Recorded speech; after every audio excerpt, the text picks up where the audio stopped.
Assalamualaikum warahmatullahi wabarakatuh. Perkenalkan, nama saya Siti Masita dari Prodi Akuntansi semester 7. Di sini saya ingin menjawab soal UAS sesi kedua, yaitu untuk penjelasan cara isi atlas dari A110 hingga C530.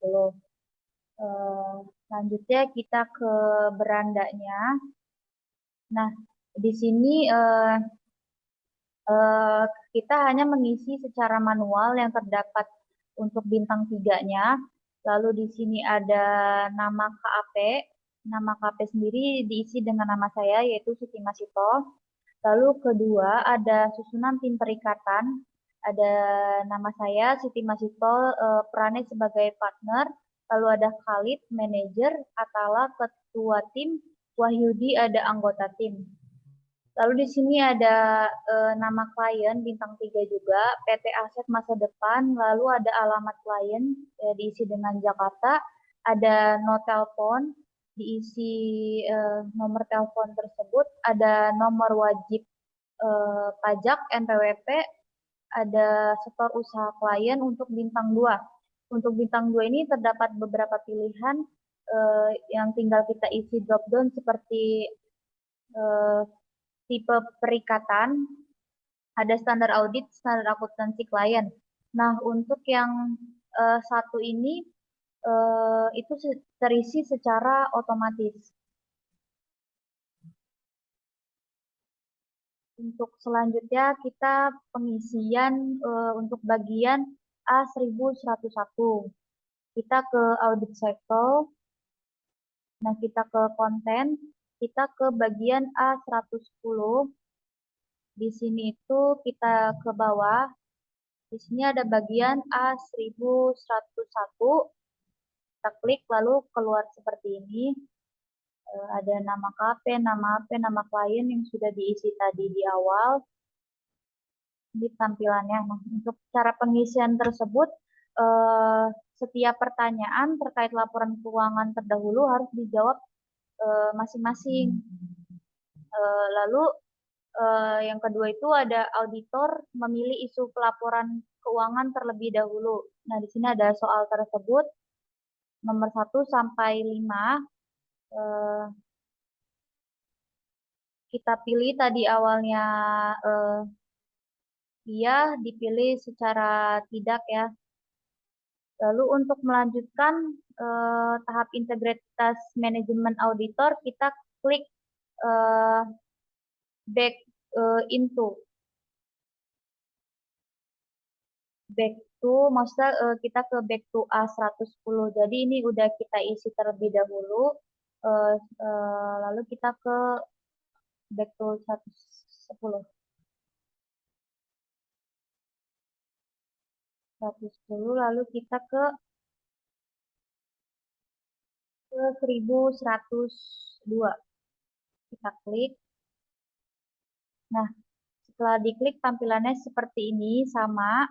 Untuk yang ke bagian A1102 ini, cara penghiasannya setiap pertanyaan terkait integritas manajemen, manajemen harus dijawab pada masing-masing kotak jawaban sesuai dengan kondisi kliennya.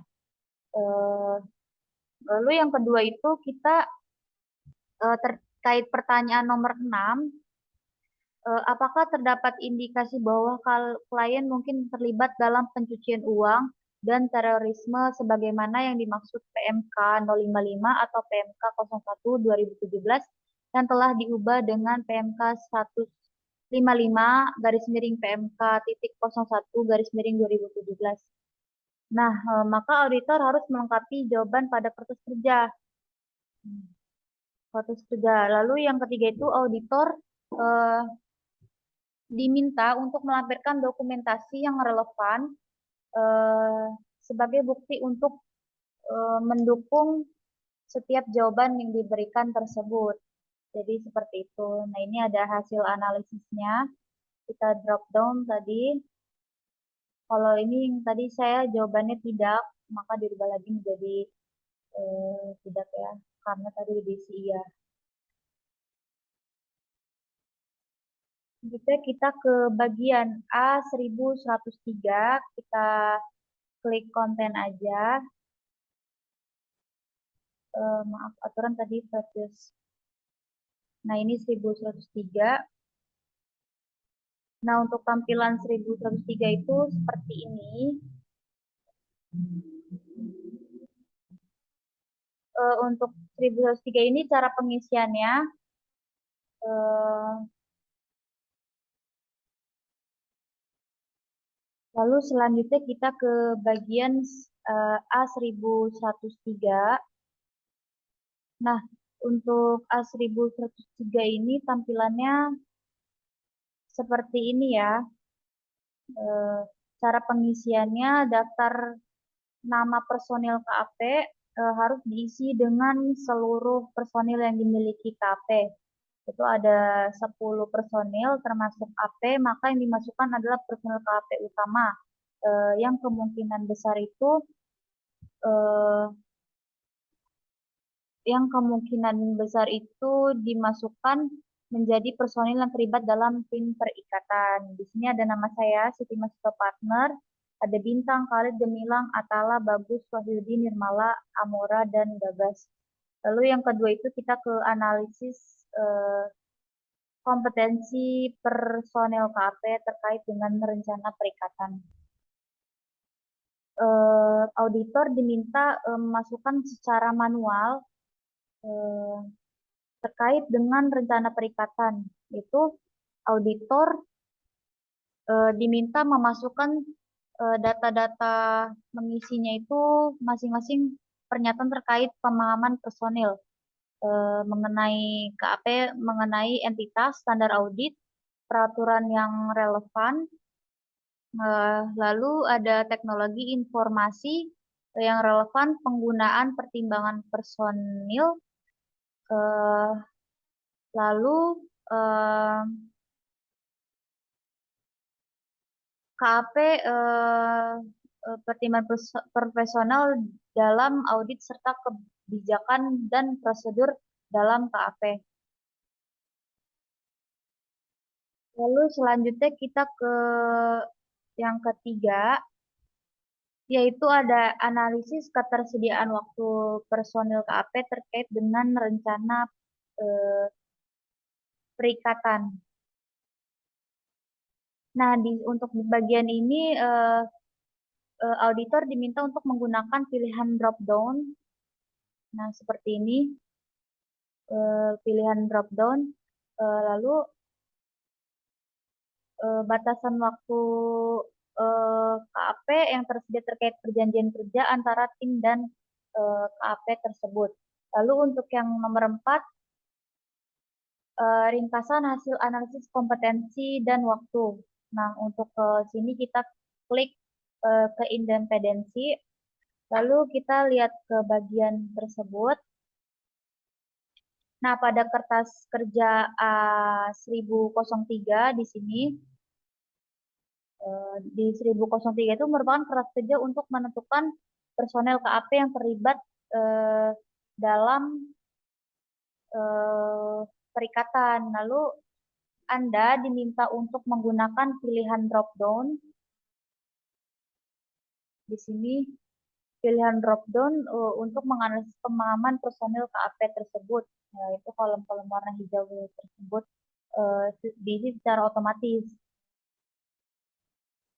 Lalu untuk di sini, nah bagian ringkasan kompetensi, ketersediaan waktu, independensi personil KAP diminta untuk menggunakan pilihan drop down juga. Lalu kita untuk menggunakan pilihan drop down untuk menentukan personil KAP yang masuk dalam tim perikatan, peran dalam tim, serta mengisi inisial nama secara manual. Mengisi nama secara manual. Lalu kita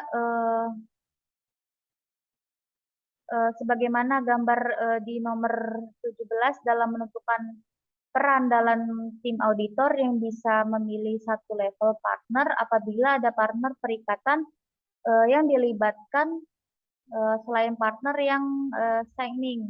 Maka partner perikatan tersebut bisa dipilih sebagai manajer dalam kolom peran dan tim.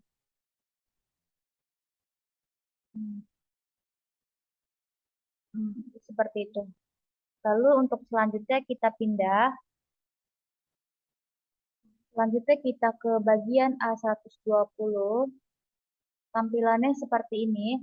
Nah, untuk kertas kerja ini digunakan untuk mengalokasikan waktu untuk setiap personil yang ditugaskan dalam perikatan audit serta merespon kondisi kompetensi sumber daya yang diperoleh dari kertas kerja A 1103 penilaian awal kompetensi sumber daya.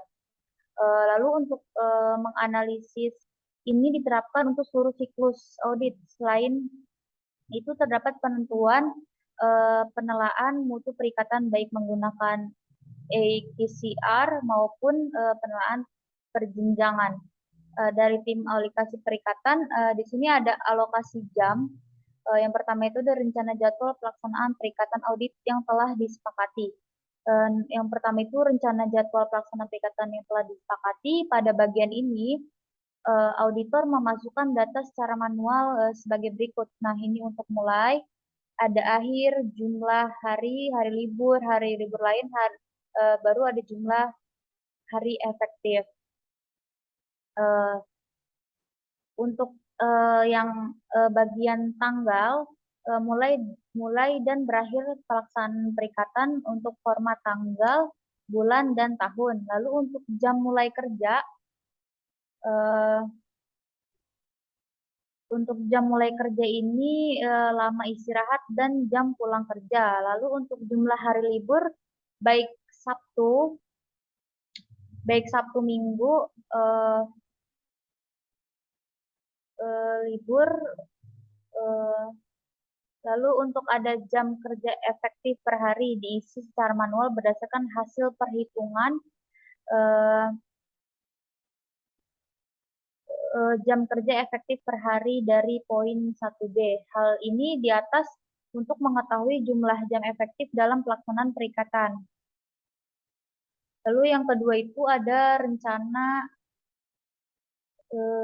alokasi jam jasa per tim pada setiap tahunnya. Di sini ada susunan tim perikatan dari A1103A.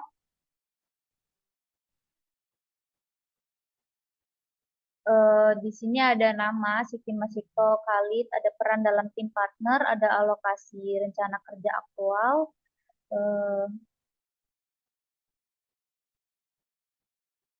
alokasi rencana jam jasa terdapat ada dua jenis alokasi, yaitu alokasi rencana jam kerja otomatis dan aktual.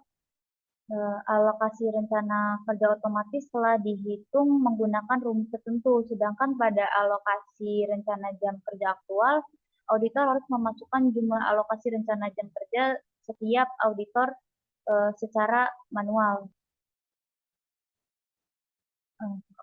Selanjutnya, alokasi rencana jam aktual harus diisi auditor meskipun auditor tersebut memutuskan menggunakan angka perhitungan alokasi rencana jam kerja otomatis. Lalu kita selanjutnya ke analisis kompetensi sumber daya untuk pelatihan berkelanjutan. Nah, pada bagian ini terdapat informasi terkait dengan kebutuhan pengembangan kompetensi personil KAP. Jika KAP telah melakukan tindak lanjut atas pengembangan kompetensi tersebut, maka harus didukung dokumentasi yang dilampirkan pada kertas kerja ini. Lalu untuk selanjutnya, kolom simpulan otomatis terisi.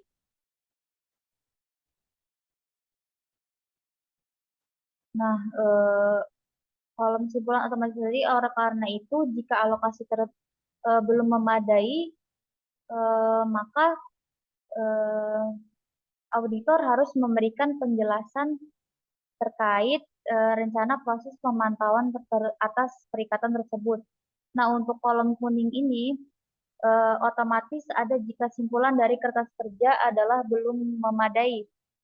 Nah, kolom untuk status KAP Nah, untuk status KP ini warna kuning ya. Di sini bakal diisi hijau atau KKP dapat berupa incomplete. Untuk status KP menginformasikan proses kerja kelengkapan pengisian kotak warna kuning dan hijau. Terus status KP terdapat berupa complete, kayak gini nih complete tadi. Complete bisa juga incomplete. Lalu kita selanjutnya ke konten A130. Nah, pada A130 ini kita kertas kerja ini untuk menganalisis surat perikatan yang akan ditandai atau ditandatangani, maaf, oleh KP dengan klien. Terdapat beberapa pertanyaan sebagai kontrol untuk memastikan bahwa isi dan kelengkapan surat perikatan yang dibuat telah sesuai dengan auditor. Diminta untuk menggunakan pilihan drop down nih, seperti ini. Drop down ada ya atau tidak. Nah, untuk selanjutnya simpulan akan muncul secara otomatis pada kotak simpulan. Lalu kedua itu kondisi surat perikatan memadai maka diisi ya semua. Lalu jika pada kotak penjelasan akan muncul tulisan jelaskan bagaimana KAP,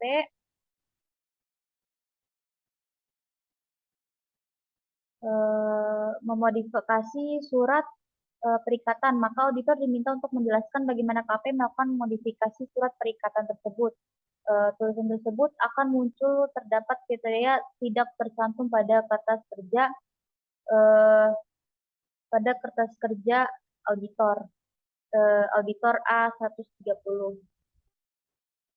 Lalu kita ke sini status KP tersebut sudah komplit atau bisa juga incomplete, warna hijau status KP. Nah, untuk selanjutnya kita ke A140, yaitu surat tugas. Ini tampilan surat tugas.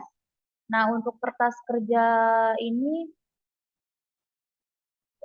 berisikan digunakan untuk mengecek kelengkapan surat tugas tim, yaitu perikatan yang akan melaksanakan audit. Auditor diminta untuk menggunakan pilihan drop down juga. Cuman ini secara manual diminta untuk dalam menjawab setiap pertanyaan. Nah, pada bagian bawah kertas kerja A140 terdapat berupa kotak simpulan lagi, yaitu akan muncul secara otomatis pada kotak simpulan. Terdiri dari dua kondisi, yaitu surat tugas memadai, lalu ada surat tugas tidak memadai. Nah, simpulan surat tugas tidak memadai dapat disebabkan dua alasan, yaitu untuk auditor yang tidak lengkap dalam melakukan pengisian atau surat tugas, atau tidak mencakup semua kriteria yang terdapat pada kertas kerja di A140. Nah, untuk yang jika pada kotak penjelasan akan muncul tulisan jelaskan bagaimana KAP memodifikasi surat tugas-tugas, maka auditor diminta untuk menjelaskan bagaimana KAP melakukan modifikasi surat tugas tersebut. Lalu tulisan tersebut akan muncul jika terdapat kriteria yang tidak tercantum pada kertas kerja A140. Nah, untuk C, kotak status KKP, yang maksud saya status kotak KKP sudah komplit, berupa komplit atau bisa juga incomplete. Lalu selanjutnya kita ke A150,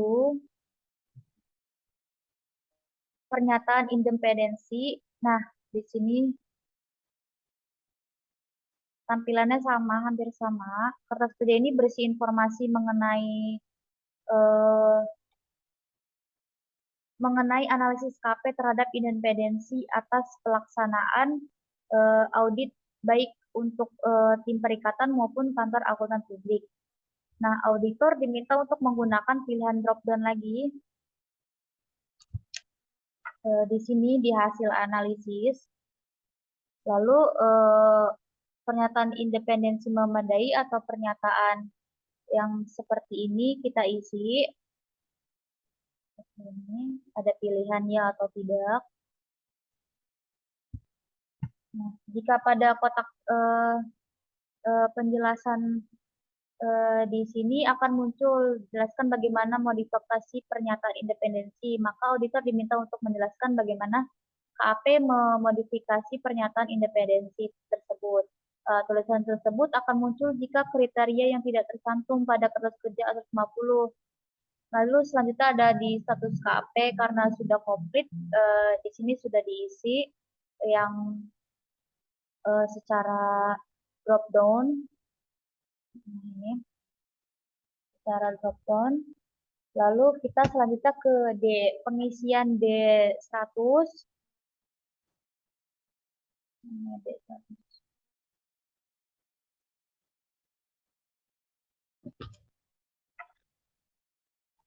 Di D100. Nah, input data laporan keuangan. Nah, untuk di bagian D100 ini selanjutnya di sini kita akan input data laporan keuangan. Nah, untuk sebelum itu kita harus mengisi awal pembukuan periode berjalan dan periode perbandingan. Kemudian muncul laporan keuangan. Nah, laporan keuangan ini didapat dari soal luas praktikum. Nah, sebelumnya kita klik data keuangan tersebut di kotak kosong. Nah, tampilannya seperti ini, laporan keuangan ini. Soal-soal ini terdapat dari UAS Praktikum Audit Atlas PT Aset Masa Depan, di mana di sini kita hanya mengisi pada bagian warna kuningnya aja secara manual, dan yang hijau ini akan terisi secara otomatis. Lalu kemudian yang putih juga akan terisi secara otomatis. Nah, untuk ini diisi secara manual. Dari tadi kan aset tak berwujud, dihapus. Secara manual ini diisinya. Lalu yang putih itu juga terisi akan secara otomatis. Dan cek debit dan cek neraca jika laporan keuangan, maka kedua hal tersebut hasilnya juga akan balance.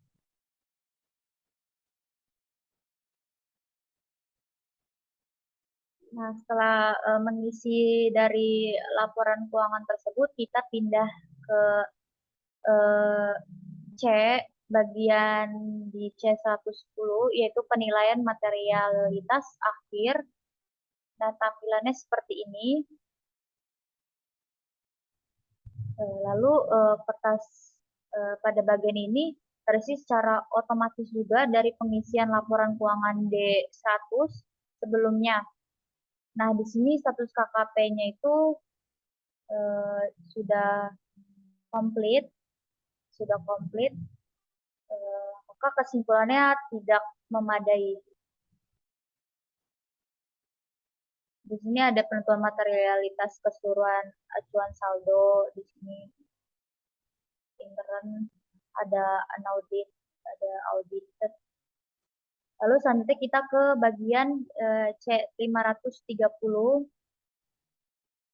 laporan auditor independen final. Nah, tampilannya seperti ini, hampir-hampir mirip juga. Pada bagian kertas kerja ini digunakan untuk mencantumkan informasi yang diperlukan terkait dengan laporan auditor independen yang akan diterbitkan, sekaligus memberikan contoh format opini yang akan diterbitkan oleh auditor. Nah, untuk data laporan auditor independen sudah ada di soal UAS Praktikum Audit PT Aset Masa Depan, di mana di sini itu kolom kuning kita isi secara manual. Kolom putih, untuk kolom putihnya itu diisi dengan secara otomatis karena kita sudah mengisi indeks sebelumnya. Dan kolom biru akan mengikuti link, kolom biru akan mengikuti link pada pengisian indeks ini. Lalu kita eh, mengklik checklist tambahan paragraf penekanan suatu hal dan hal lain. Lalu kesimpulannya itu LAI telah memadai. Nah, ini kesimpulannya LAI telah memadai, statusnya itu sudah menjadi komplit. Sekian dari saya dari jawaban UAS sebelumnya. Sebelumnya saya di sini sudah mengisi terlebih dahulu agar mempercepat waktu saat penguzuman karena hanya 40 menit. Apabila ada kesalahan kata, wassalamualaikum, mohon dimaafkan, maaf apabila ada kesalahan kata, mohon dimaafkan. Wassalamualaikum warahmatullahi wabarakatuh.